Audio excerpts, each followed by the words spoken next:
guys, welcome again sa TutorialTube channel ko, no? So ngayon tuturuan ko kayong magluto ng chicken wings with Parmesan cheese. So umpisa na natin pagluluto, guys. Guys, umpisa na natin ang pagluluto ng Parmesan chicken wings. Mga sangkap natin ay 8 to 12 pieces chicken wings, 1/2 teaspoon dried oregano, 1 teaspoon garlic powder, 1/2 teaspoon ground cumin, 1.5 teaspoon rock salt, 3 tablespoon virgin olive oil, 1/4 cup Parmesan cheese grated, onion leaves. So guys, pang ano lang to, garnish.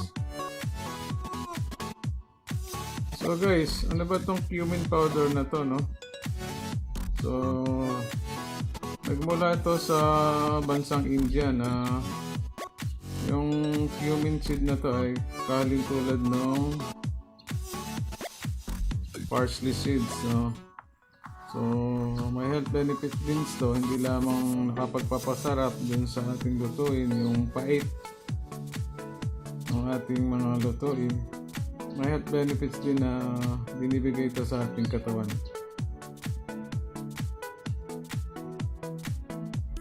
So guys, umpisa na natin yung pagluluto ng Parmesan chicken. Season na natin yung ating chicken. Lagyan natin ng salt,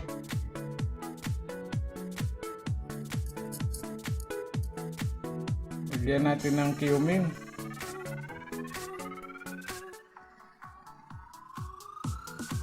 and then yung dried oregano.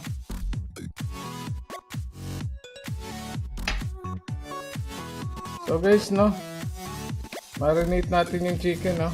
Haluin muna natin para ma-mix yung ano, yung sangkap niya, no. So guys, yung chicken natin ay hiniwaan ko, no, para yung mga seasoning niya ay manood talaga sa ano, sa laman ng chicken.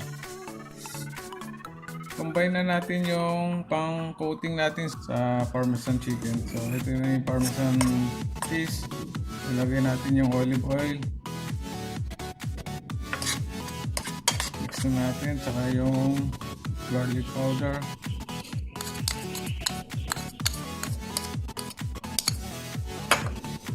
Yan yung ating onion leaves.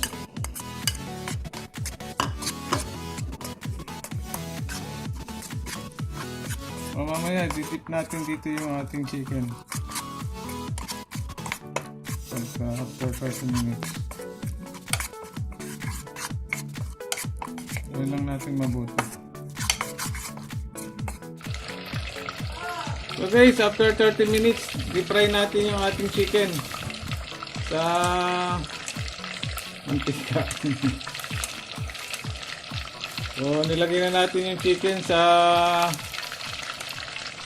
isang kaserola na may comfort na lalim ng mantika, no? So, dapat lubog yung mantika, guys, no? Ay, yung manok sa mantika. So antayin lang natin siyang kumula para ano, malalaman naman natin kung luto na yung chicken pagka yung bula niya ay yung ingay nung pagpiprito niya ay humina na. So antayin na lang natin to, guys, maluluto na to.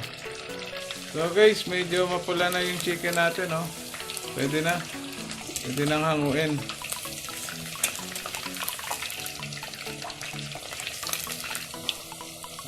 Hanguin na natin yung ating chicken. So lagay natin sa isang plate na may tissue paper para mag-absorb yung mantika.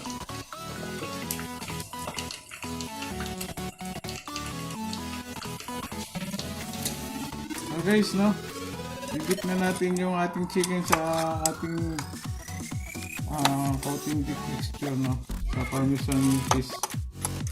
Tapos ikutin lang natin para ma-dip yung chicken natin. So guys, ito na yung ating natapos na chicken chicken wings with Parmesan cheese, no? So, mana natin kung masarap talaga. So guys, no, kung nagustuhan nyo tong video ko, like and subscribe naman sa aking TutorialTube channel. And sana ay natuto tayong magluto. Thank you.